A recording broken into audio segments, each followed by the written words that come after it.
No 1% de hoje, nós vamos descobrir quais as consequências de sermos fiéis a Deus. Será que vale a pena? Gênesis capítulo 40. Passadas essas coisas, aconteceu que o copeiro e o padeiro do rei do Egito ofenderam o seu senhor. O faraó indignou-se contra os seus dois oficiais, o copeiro-chefe e o padeiro-chefe, e mandou prendê-los na casa do comandante da guarda, no cárcere onde José estava. O comandante da guarda os deixou aos cuidados de José, para que os servisse, e por algum tempo estiveram na prisão.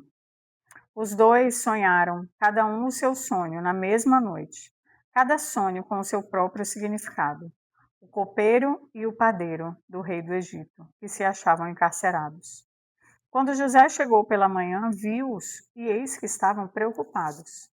Então perguntou aos oficiais de Faraó, que estavam com ele no cárcere: por que vocês estão com a cara triste hoje? Eles responderam: tivemos um sonho, e não há quem o interprete. José lhes disse: não pertencem a Deus as interpretações? Contem-me o sonho que tiveram. Então o copeiro-chefe contou o seu sonho a José. Em meu sonho havia uma videira grande diante de mim, e na videira haviam 3 ramos. Ao brotar a videira, havia flores, e os seus cachos produziam uvas maduras. O copo de Faraó estava na minha mão. Peguei as uvas e as espremi no copo, e entreguei a Faraó. Então José disse: essa é a interpretação do sonho. Os 3 ramos são 3 dias. Dentro de 3 dias, Faraó vai libertar você e reintegrá-lo no seu cargo, e você lhe dará o copo na mão dele, segundo o costume antigo, quando era seu copeiro. Porém, lembre-se de mim quando tudo lhe correr bem. Peço que você seja bondoso para comigo e fale a meu respeito com Faraó e me tire dessa prisão, porque de fato fui roubado da terra dos hebreus, e aqui nada fiz para que me pusessem nessa masmorra. Vendo o padeiro-chefe que a interpretação era boa, disse a José: eu também sonhei, e eis que 3 cestos de pão branco estavam sobre a minha cabeça. No cesto alto havia todo tipo de comida que um padeiro faz a Faraó, e as aves comiam do cesto que estava sobre minha cabeça. Então José disse: essa é a interpretação do sonho. Os 3 cestos são 3 dias. Dentro de 3 dias, Faraó vai mandar cortar sua cabeça e pendurá-lo numa árvore, e as aves comerão a sua carne. No terceiro dia, que era aniversário de nascimento de Faraó, ele deu um banquete a todos os seus servos, e no meio deles reabilitou o copeiro-chefe e condenou o padeiro-chefe. Reintegrou o copeiro-chefe no seu cargo, no qual dava o copo na mão de Faraó, mas mandou enforcar o padeiro-chefe, como José havia interpretado. Porém, o copeiro-chefe não se lembrou de José, esqueceu dele. Eu fico pensando sobre essa pergunta que José faz aos 2 homens. Por que vocês estão com a cara triste hoje? Eles estavam na prisão, eles estavam encarcerados. Os 3 estavam na marmora. Que tipo de ambiente José era capaz de promover a ponto de perceber a angústia naqueles que já estavam angustiados por natureza, que já estavam num ambiente onde era só angústia e dor e sofrimento. Mas parece que José se tornou capaz de transformar os ambientes onde ele estava. Agora tem uma lição aqui nesse texto, que apesar dele ter se tornado esse homem que faz da prisão um lugar agradável de se estar, apesar da dor, ele não é um homem mais que mente, ele não esconde a verdade. Quando ele precisa dizer para alguém que ele vai sofrer alguma consequência, ele diz. Ele dá notícias boas, mas ele também dá notícias más. Nós precisamos aprender com José. Nem sempre sermos o bonzinho, aquele que passa a mão na cabeça, mas aquele que também diz: as suas atitudes trarão consequências desastrosas. Capítulo 41. Passados 2 anos completos, quer dizer, apesar de todo esse relacionamento, quando o copeiro voltou para a casa do faraó, não lembrou mais de José. Foi lá viver a vida dele. Mas passados 2 anos completos, o faraó teve um sonho. E eis que estava em pé junto ao rio Nilo. Do rio subiam 7 vagas de boa aparência e gordas, e pastavam no meio dos juncos. Após elas subiam outras 7 vacas de aparência feia e magra, e pararam junto às primeiras na margem do rio. As vacas de boa aparência, feias e magras, engoliam as 7 vacas de boa aparência e gordas. Então Faraó acordou. Tornando a dormir, sonhou outra vez. Deu de uma só haste saíram 7 espigas cheias e boas, e após elas nasceram 7 espigas mirradas e queimadas pelo vento leste. As espigas mirradas devoraram as 7 espigas grandes e cheias. Então Faraó acordou. Tinha sido um sonho. De manhã, ao despertar, ficou muito perturbado.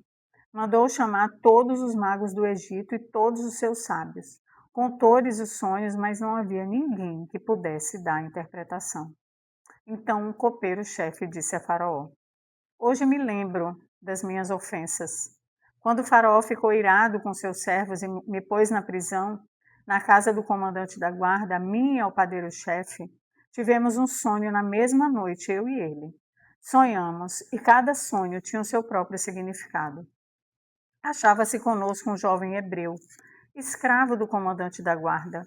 Contamos a ele os nossos sonhos e ele deu a interpretação, a cada um segundo o seu sonho. E tal como nos interpretou, assim aconteceu. Eu fui restituída ao meu cargo e o outro foi enforcado. Então o faraó mandou chamar José e o fizeram sair às pressas da masmorra. Ele se barbeou, mudou de roupa e foi apresentar-se a Faraó. Este lhe disse: tive um sonho e não há quem o interprete. Porém, ouvi falar a respeito de você, que quando ouve um sonho, é capaz de interpretá-lo. José respondeu: isso não está em mim, mas Deus dará a resposta favorável ao Senhor. Então Faraó disse a José: no meu sonho, eu estava em pé na margem do Nilo, e eis que subiam 7 vacas gordas de boa aparência e pastavam no meio dos juncos. Após essas, subiam outras vacas fracas, muito feias e magras. Eu nunca tinha visto vacas tão feias em toda a terra do Egito. E as vacas magras e ruins devoraram as primeiras 7 vacas gordas. E depois de as terem engolido, não davam a aparência de que tinham devorado, pois o aspecto delas continuava ruim como no princípio. Então acordei. Depois vi em meu sonho 7 espigas saíram da mesma haste, cheias e boas. Depois delas nasceram 7 espigas secas, mirradas e queimadas. As 7 espigas mirradas devoraram as 7 espigas boas. Contei isso aos magos, mas ninguém foi capaz de me dar a interpretação. Então José respondeu: o sonho de Faraó é apenas um. Deus revelou a Faraó o que ele vai fazer. As 7 vacas boas são 7 anos. As 7 espigas boas também são 7 anos. O sonho é um só. As 7 vacas magras e feias que subiam após as primeiras são 7 anos, bem como as 7 espigas mirradas e queimadas. Serão 7 anos de fome. Esta é a palavra, como acabo de dizer a Faraó. Deus manifestou a Faraó o que ele vai fazer. Eis que vem 7 anos de grande abundância por toda a terra do Egito. Depois virão 7 anos de fome. Toda aquela abundância será esquecida na terra do Egito, e a fome consumirá a terra. E não será lembrada a abundância da terra por causa da fome que seguirá, porque será gravíssima. O sonho de Faraó foi repetido porque a coisa é estabelecida por Deus, e Deus se apressa a fazê-la. Agora, pois, Faraó devia escolher um homem, ajuizado e sábio, e encarregá-lo de dirigir a terra do Egito. Faraó devia fazer isso, pôr administradores sobre a terra e recolher a quinta parte dos frutos da terra do Egito nos 7 anos de fartura. Esses administradores deviam ajuntar toda a colheita dos bons anos que virão, recolher cereal, por ordem de Faraó, para mantimento das cidades, e guardá-lo em armazéns. Assim, o mantimento servirá para abastecer a terra nos 7 anos de fome que haverá no Egito, para que a terra não seja destruída pela fome. O conselho agradou a Faraó e a todos os seus oficiais. Então Faraó perguntou aos seus oficiais: será que poderíamos achar alguém melhor do que José, um homem em quem está com o Espírito de Deus? Depois Faraó disse a José: visto que Deus revelou tudo isso a você, não há ninguém tão ajuizado e sábio como você. Você será o administrador da minha casa, e todo o meu povo obedecerá à sua palavra. Somente no trono eu serei maior do que você. E Faraó disse mais a José: eis que eu constituo autoridade sobre toda a terra do Egito. Então Faraó tirou o seu anel sinete da mão e o pôs no dedo de José. Mandou que o vestissem com roupas de linho fino e lhe pôs no pescoço um colar de ouro. E o fez subir na sua segunda carruagem e clamavam diante dele: inclinem-se todos. Deste modo, deu-lhe autoridade sobre toda a terra do Egito. Disse ainda Faraó a José: eu sou Faraó, mas nem a sua ordem, nem ninguém poderá fazer nada. Sem a sua ordem, ninguém poderá fazer nada em toda a terra do Egito. E Faraó chamou José de Zefanate-Paneia e lhe deu por mulher Azenate, filha de Potífera, sacerdote de On. E José percorreu toda a terra do Egito. José tinha 30 anos de idade quando se apresentou a Faraó, rei do Egito, e andou por toda a terra do Egito. Nos 7 anos de fartura, a terra produziu com abundância. E José ajuntou todo o mantimento que houve na terra do Egito durante os 7 anos, e os guardou na cidade. O mantimento do campo ao redor de cada cidade foi guardado na mesma cidade. Assim, José ajuntou muitíssimo cereal, como a areia do mar, até perder a conta, porque ia além das medidas. Antes de chegar à fome, nasceram 2 filhos a José, os quais lhe deu Azenate, filha de Potífera. Ao primogênito, José chamou de Manassés, pois disse: Deus me fez esquecer todo o meu trabalho e toda a casa do meu pai. Ao segundo, deu o nome de Efraim, pois disse: Deus me fez próspero na terra da minha aflição. Passados os 7 anos de abundância que houve na terra do Egito, começaram os 7 anos de fome, como José havia predito. E havia fome em todas as terras, mas em toda a terra do Egito havia pão. Quando toda a terra do Egito começou a sentir fome, o povo clamou a Faraó por pão. E Faraó dizia: vão falar com José. Havendo, pois, fome sobre toda a terra, José abriu todos os celeiros e vendia aos egípcios, porque a fome aumentava na terra do Egito. E todas as terras vinham ao Egito para comprar de José, porque a fome aumentava em todo o mundo. Será que a fidelidade a Deus vale a pena? José é fiel enquanto é injustiçado, na prisão. E de repente ele sai de uma masmorra e se torna o homem mais poderoso do Egito. No primeiro momento, quando ele vai para a casa de Potifar, ele conquista a confiança daquele homem e se torna o segundo dono daquela casa, daquele lugar. Mas ele é injustiçado. E às vezes isso acontece conosco, estamos aí numa caminhada, ascendendo, e algo acontece, puxa o nosso tapete, nós caímos. E aí naquele momento, ao invés de levantarmos e continuarmos fiéis, não, a gente se rende ao passado. A gente olha para trás e diz, tá vendo, agora eu devo ser amaldiçoado. Agora, apesar de eu dar o melhor de mim, nada de bom me acontece. Volto para aquele lugar de coitadinho, de coitadinha, de vítima, e morro lá.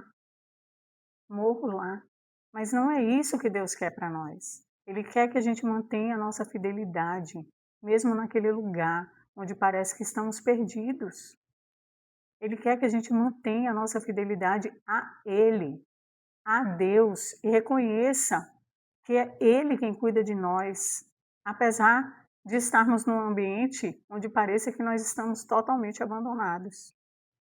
José é fiel e ele sai de um lugar de masmorra e vai para o maior cargo. Agora ele é o segundo. O primeiro, o faraó, depois é José. Mas tem um detalhe aqui muito importante. Quando José sai daquele lugar, ele toma um banho e troca de roupa. Nós precisamos fazer isso quando Deus nos tira. Às vezes Deus quer nos tirar daquela masmorra, mas a gente fica agarrado àquele lugar. A gente fica o tempo todo esticando os nossos braços e querendo voltar para aquele lugar. Nós precisamos levantar a nossa cabeça, tomar um banho, trocar de roupa e aceitar aquilo que Deus está nos dando, o presente dele para nós, sem ficar questionando, mas e o tempo da masmorra? E o tempo da prisão? E as injustiças que fizeram comigo?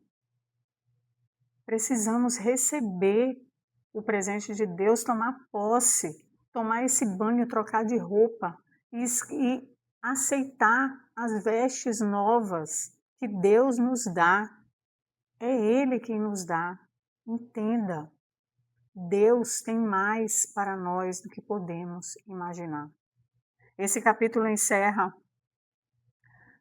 com uma expressão de José, que vai nos levar aos próximos capítulos.